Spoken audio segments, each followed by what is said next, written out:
Eu nunca pensei que trabalhar como vigilante noturno em um hospital pudesse me abalar tanto. Depois de anos no cargo, eu já havia me acostumado com o silêncio inquietante dos corredores vazios, os monitores apitando nas UTIs e a presença de pacientes à beira da morte. Mas nada, absolutamente nada, poderia ter me preparado para o que aconteceu naquela noite. Era uma quinta-feira comum. Minha rotina era simples. Eu fazia rondas pelos corredores do hospital, conferia portas, janelas e ocasionalmente respondia a alarmes falsos disparados pelos sensores de movimento. O hospital era grande, com várias alas desativadas, construídas há décadas, mas que agora estavam fechadas por falta de orçamento ou necessidade. Essas áreas estavam sempre escuras e trancadas. Naquela noite, o relógio marcou meia-noite e comecei a sentir um leve desconforto. Não era incomum me sentir assim de vez em quando. Noites longas, solitárias, rodeado por um prédio tão antigo. Mas esse desconforto era diferente. Parecia como se o ar estivesse mais denso, como se algo invisível estivesse me observando. Tentei ignorar e seguir com o trabalho. Quando estava próximo da ala psiquiátrica, uma das alas mais antigas, fechada por quase uma década, ouvi um som de algo batendo. Era um som fraco, mas nítido, como se algo ou alguém estivesse golpeando uma das portas metálicas da ala desativada. Parei tentando escutar com mais atenção. O barulho cessou. Com o coração acelerado, fui até a ala psiquiátrica, uma área que sempre me deixava desconfortável por suas histórias sombrias. Durante os anos 80 e 90, a ala psiquiátrica era conhecida por tratar pacientes com distúrbios severos, e muitos desses pacientes nunca saíram de lá. A maioria das histórias era considerada mito, mas todos os funcionários antigos falavam sobre estranhas presenças naquela parte do hospital. Cheguei à porta da ala e a encontrei trancada, como sempre. No entanto, o som se repetiu, desta vez mais alto, como uma pancada contínua, algo desesperado. O medo começou a me dominar. Aquele corredor estava selado há anos, e eu era um dos poucos com a chave. Relutantemente coloquei a chave na fechadura e a girei. A porta rangeu ao abrir, e uma corrente de ar frio me atingiu, mais gelada do que qualquer coisa que eu já havia sentido dentro do hospital. Meu estômago se revirou, mas segui em frente. A lanterna iluminava as paredes desgastadas, manchadas com anos de abandono e infiltração. O cheiro de mofo era insuportável. A caminhada pelos corredores vazios da ala foi silenciosa, mas opressora. O som que ouvi antes havia parado, mas o sentimento de ser observado era ainda mais intenso agora. Fui até a porta do antigo quarto 301, o lugar onde pacientes perigosos eram mantidos isolados. Sempre existiu um rumor de que, naquele quarto, um paciente em particular havia sido deixado para morrer, preso, quando o hospital fechou às pressas parte da ala. A maçaneta da porta estava enferrujada, mas estranhamente não trancada. A dúvida passou pela minha mente. Eu deveria entrar. Contra o que meu instinto me dizia, abri a porta lentamente. Lá dentro, o quarto estava intacto, como se ninguém tivesse tocado nele em anos. A cama ainda estava no centro, os lençóis velhos quase desintegrados, e no canto da sala havia uma pequena mesa, sobre a qual se encontrava um velho caderno. Peguei o caderno sem saber porquê e comecei a folheá-lo. Ele estava preenchido por anotações desordenadas, escritas com uma caligrafia que se deteriorava ao longo das páginas, ficando cada vez mais frenética. As palavras eram difíceis de entender, mas o nome Gabriel aparecia várias vezes. O paciente preso ali se chamava Gabriel. Isso era algo que eu já tinha ouvido falar. Ele havia sido um caso de psicose severa, preso por atos de extrema violência contra sua família.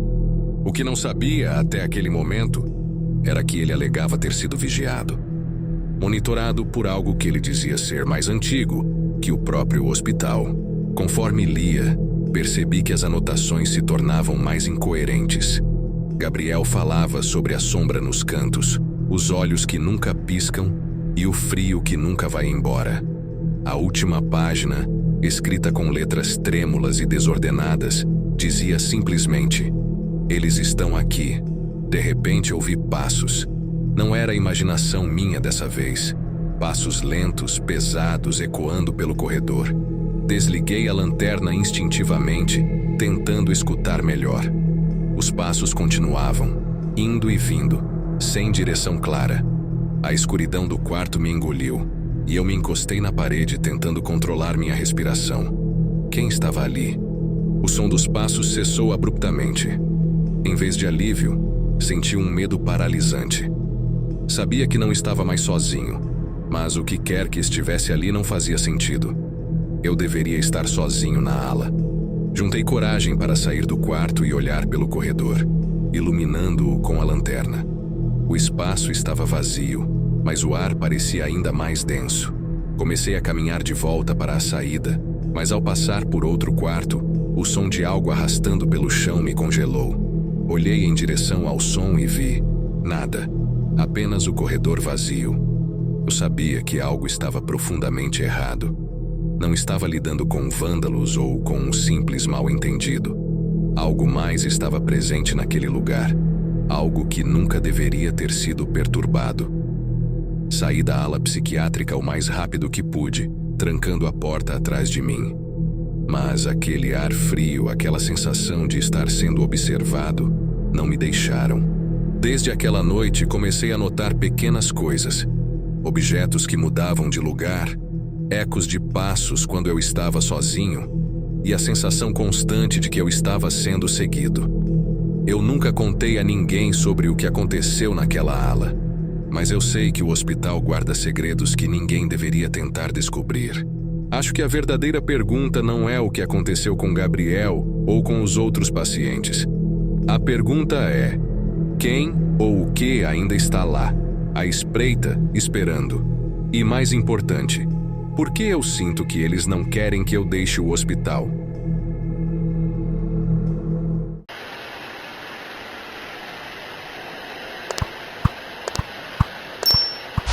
Trabalhei por anos como arquivista em uma empresa de advocacia no centro da cidade.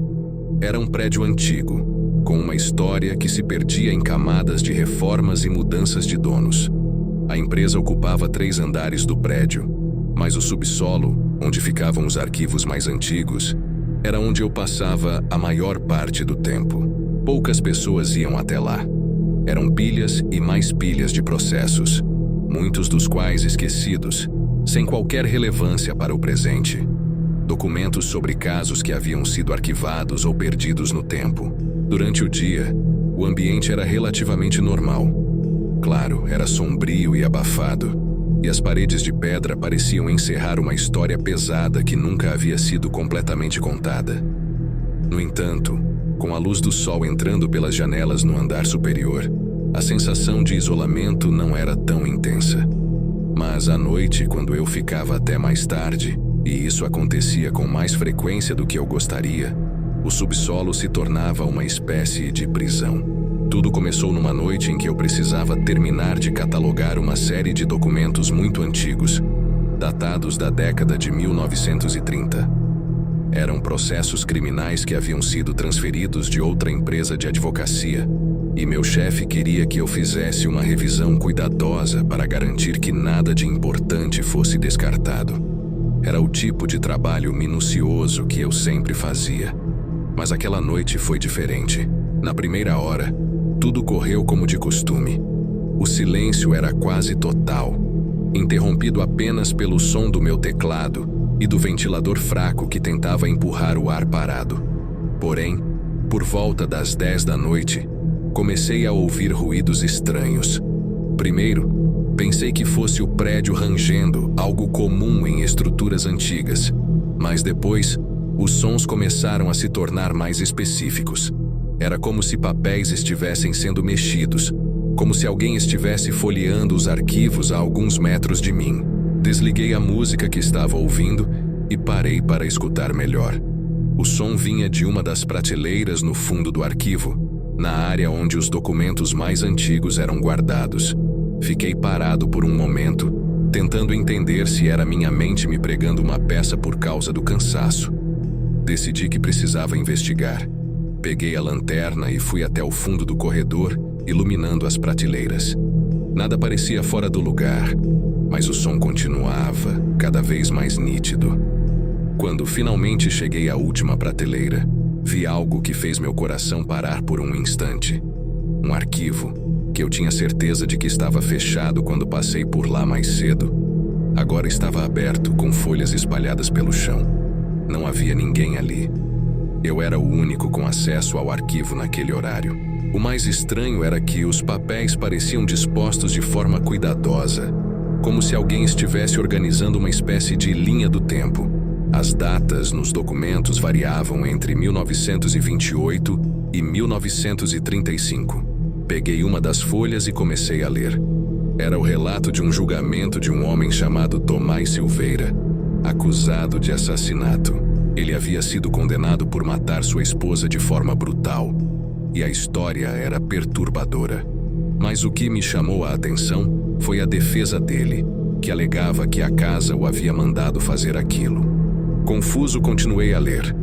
O advogado de defesa insistia que Tomás não era responsável pelos próprios atos, que algo na casa onde vivia o havia levado à loucura.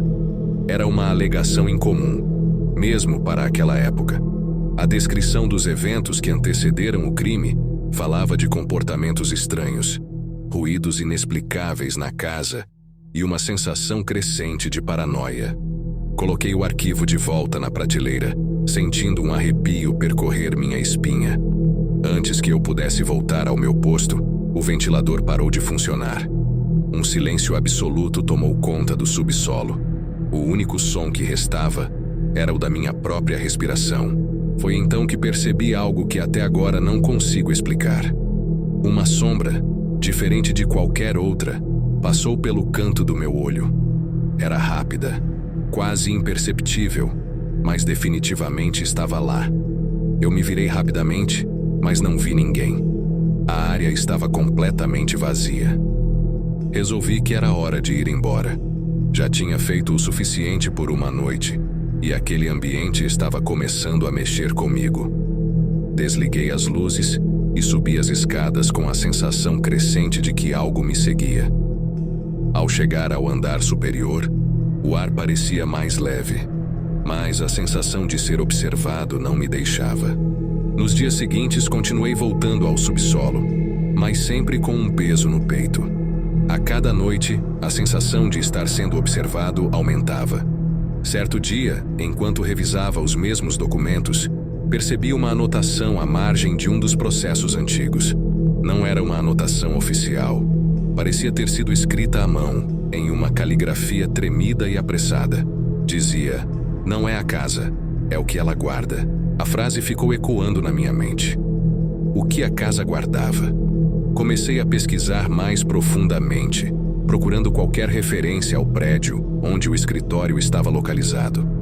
Descobri que, antes de ser transformado em um escritório de advocacia, o prédio havia sido uma residência, e antes disso, uma instituição psiquiátrica no início dos anos 1900. As histórias sobre a casa eram confusas, mas havia menções de que ela sempre atraía gente perturbada.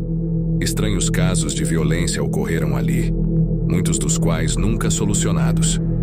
Com o tempo, o desconforto se tornou insuportável. Eu comecei a ter pesadelos recorrentes com o subsolo. Sonhava que os documentos se reorganizavam sozinhos, formando padrões que eu não conseguia entender. Nesses sonhos, eu via a sombra novamente, mas dessa vez ela estava mais clara, mais presente. Era como se algo naquele subsolo estivesse ganhando forma. Decidi deixar o emprego depois de 1 ano. Nunca falei sobre o que aconteceu, nem sobre as estranhas coincidências envolvendo os antigos arquivos. O prédio ainda está lá, claro, e outras pessoas trabalham no subsolo agora. Mas até hoje, tenho a sensação de que algo mais vive naquele lugar. Algo que está esperando ser descoberto. Ou, pior ainda, algo que espera para descobrir quem ousa se aproximar demais. Eu sei que o que aconteceu ali não pode ser explicado simplesmente. E, honestamente, prefiro não descobrir.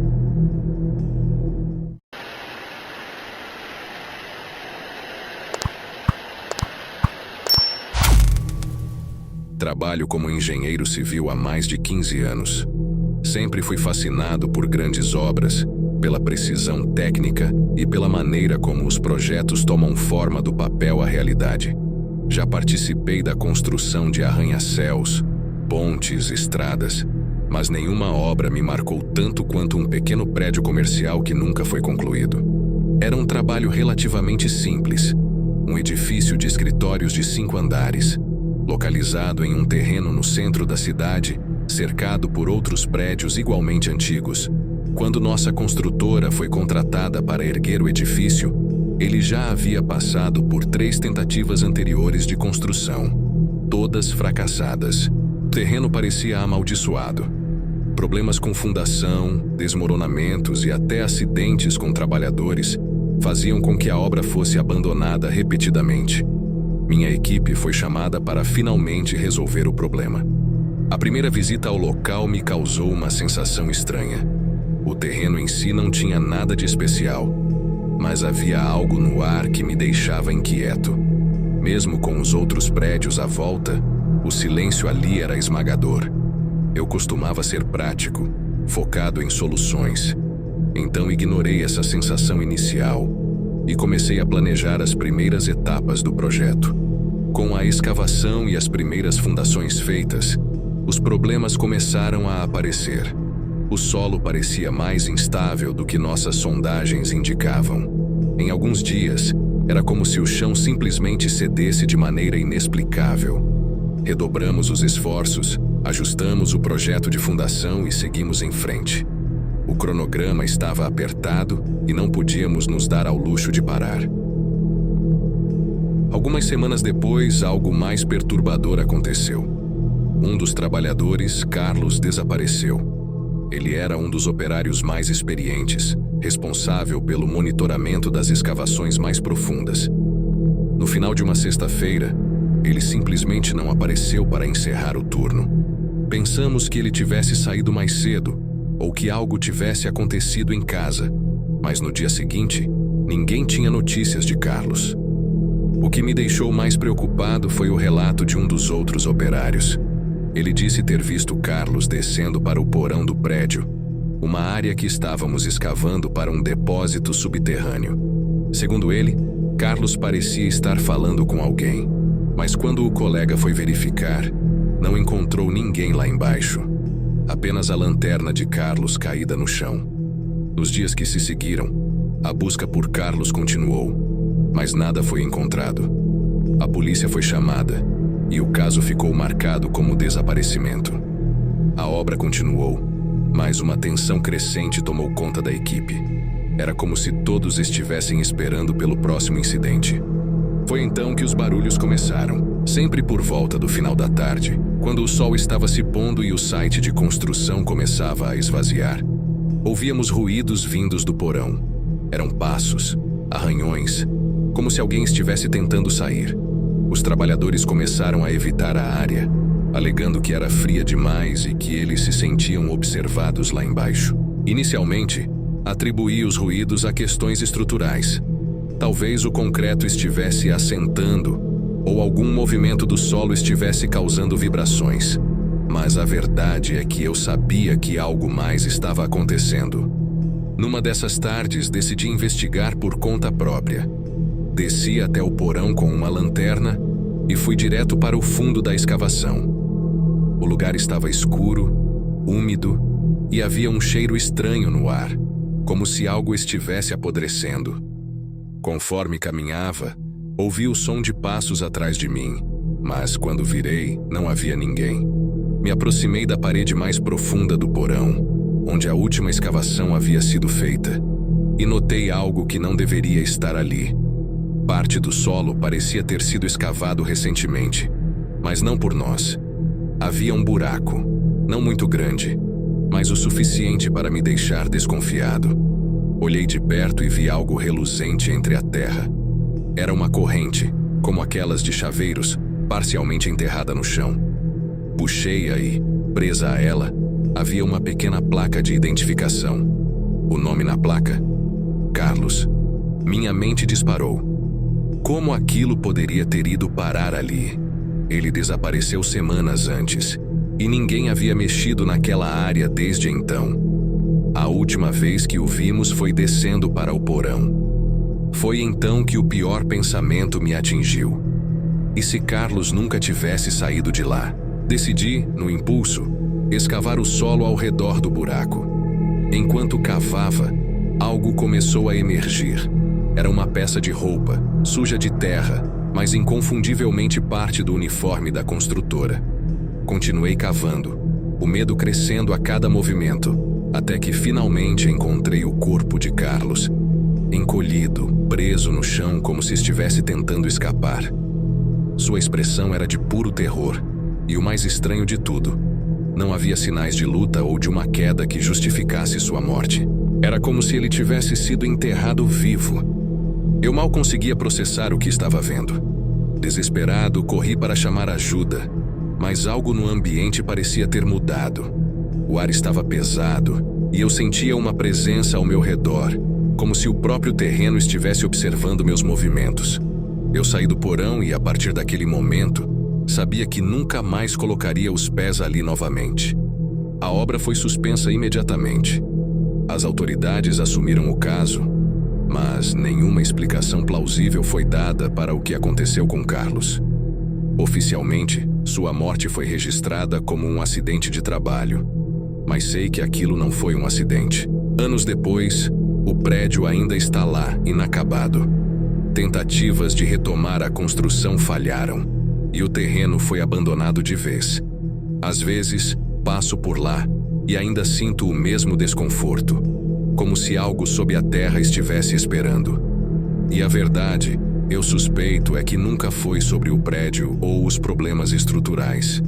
Algo naquele solo, naquela área específica, sempre esteve errado. E quem tentar mexer com ele pode acabar como Carlos, enterrado antes que tenha a chance de entender o que o cercava. A obra permanece parada, e ao que parece, vai continuar assim. O terreno foi esquecido por todos, mas eu nunca consegui esquecer o que vi ali.